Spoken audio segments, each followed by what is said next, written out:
મિત્રો આજનો પ્રોગ્રામ મંગુબા બનાવે છે, તો જોઈએ આજે શું બનાવે છે. ચલો તો આજનો પ્રોગ્રામ જોઈએ છીએ.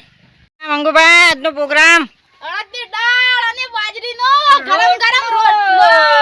તો મિત્રો જો આપણે લીલા ધોણા વાડી નાખ્યા છે વાટી દીધો છે અને અમે હવે લસણ પણ લાયા છીએ ખેતરમાં. અમારે વાયુ છે, કોઈ જોવે તો કમેન્ટ કરજો નીચે. તો ચલો, અને દાળ પણ હજી તૈયાર ખાવા મેલી છે. આપણે દેશી ચૂલા પર જ બનાવવાના છે, ગેસ બેસ ઉપર નથી બનાવવાના. તો રાકાભાઈ દાળ બતાવો. હા દાળ જોઈ લો મિત્રો. હા દાળ તૈયાર થાય છે. આ આપણો દેશી ગેસ. હા અશ્વિનભાઈ પણ આવી ગયા છે દાળ ખાવા. દાળ ને બાજરીનો રોટલો. રોટલો બાજરીનો રોટલો તો મજા જ આવે ને દાળ ખાવા. તમને ખવડાવીને ઘરે કાઢી. હા વાહ શું વાત છે. અશ્વિનભાઈ પણ દાળ ખાવા આવી ગયા છે. તો મિત્રો રાહ શેની જોવો છો? તમે પણ આવી જજો. હા તો હવે દાળ તૈયાર કરીશું. ચલો.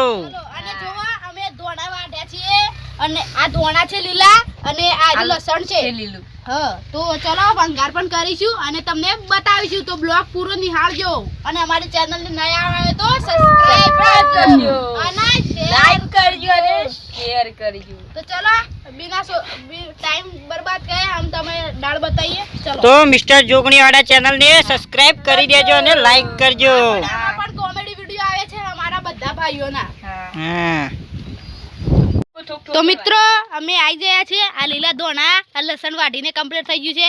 અમે ચાકો અધર ભરાઈ દઈએ. અમે ચાકાનો ઇસ્તેમાલ કરવાનો નથી. અને આ રહ્યા ભેમુબા, ભેમુજી, જીગરબા અને રાખુબા. આપણે જે બોલવાની ભૂલચૂક થઈ હોય એ માફ કરી દેજો. અને જો આ દાળ કાઢી છે અડદની, આ મરચું છે, આ હળદર છે, આ મેઠું છે, આ શું છે? સૂકા ધોણા. હાલ તો અમારે ત્યાં લીલા છે એટલે વધો નથી, પણ સૂકા ધોણા આવી ગયા છીએ. તો ચલો જીગુબા બાણો ભાગો છો.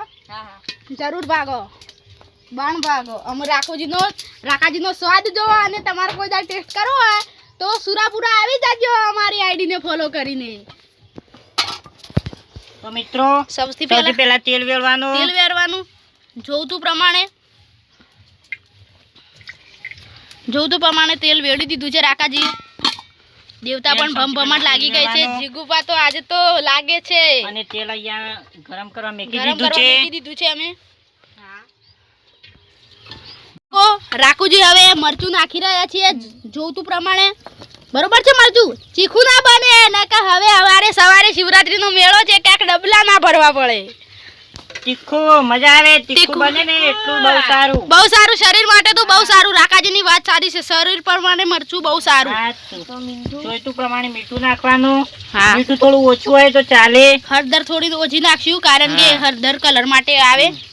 તો આ જોવો સૂકા ધાણા નાખીશું. સૂકા દાણા પણ સૂકા દાણા નહીં નાખો, થોડા નાખો, લીલા પડ્યા છે આપણા પાસે. તો ચલો આપણે લીલા ધોણા પણ પડ્યા છીએ. આલો ભાઈ એ વાટેલું પડ્યું છે. હા વાટેલા છે ધોણા બોણા નહીં નાખવાના, લીલા નહીં. હા ઓ અંગાળા બોજો રાખો. તમે જોઈ રહ્યા છો બધું નાખી દીધું છે. અશ્વિનજી તે ડબ્બા ફિટ કરી દેવા છે. જો રાખોજી લાગે છે આજે હોટલમાં પહેલા નોકરી કરતા હોય એવું લાગે છે. હા મિત્રો સ્વાદ બહુ જ સારો આવે છે. હવે આમાં નાખી દેવાનું છે. દાળ નાખી દીધી છે એમાં. જોઈ લ્યો પેલી દાળ કાઢી હતી એને પાછી એમાં નાખી દીધી છે. હજી મરચું મીઠું નાખ્યું નથી કારણ કે રાકાજીનો વંગાર સૌથી અલગ છે. એ બિહારીમાં પેલા રસોઈ કરતા એટલે. ના મિત્રો બિહારીમાં રસોઈ નતા કરતા. એ થોડા સમય માટે નોકરી ગયા હતા, ત્યાંથી આ બધું શીખી લાયા છે. પણ આપણે બ્લોગિંગ બનાવવાનું આથી સ્ટાર્ટ કર્યું એટલે રાકાભાઈને નોકરી જવું નહીં પડે. તો જોઈ લો. હા ક્યાં સુગંધ આવે છે નાજીગુબા.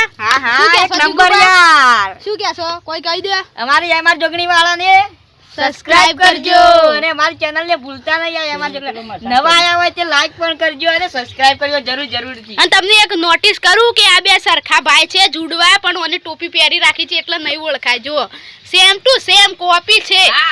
આ જુઓ આ જુઓ જન્મ તારીખ પણ એક છે. હા 6 તારીખ હા આ 6ઠો મહિનો 14 તારીખ અને 2010. જેને કેક ખાઈ હોય આવી જાજો આપણે કાપવાની જ છે. તો ચલો રાકાજીનો સ્વાદ જોઈએ. અરે મોટો પ્રોગ્રામ રાખવાનો છે દાળ બાટીનો. હા જુઓ મિત્રો થોડું મરચું થોડું મરચું નાખીશું કારણ કે હવારા બધા ચીખું ખાવાના કારીગરો છે. મરચું બીજું તોડવું પડે લાગે છે કાલે. તો કાલે અમે જવાના છીએ મેળામાં તો બ્લોગ આવી જશે. પૂરો બ્લોગ આવવાનો છે તો અમારી ચેનલને સબસ્ક્રાઇબ કરજો એટલે તમારામાં નોટિફિકેશન પડે. તો રાકોજી પાણી ભરવા ગયા છે. મિત્રો આમાં થોડું પાણી વેડીશું જેનાથી દાળ નો સ્વાદ સારો થાય અને થોડી તમે નમાઈ દીધું યાર અશ્વિનજી સાઈડ. તો મિત્રો હવે દાળમાં પાણી વેડી દીધું છે. તમે જોઈ શકો છો દાળ કમ્પ્લીટ થઈ ગઈ છે. જોઈ લો દાળ. હા રૂકો ઉભા રહો. હા જુઓ છો હજી દાળ ચડે છે. હવે પછી બાજરીના રોટલા બનાવીશું.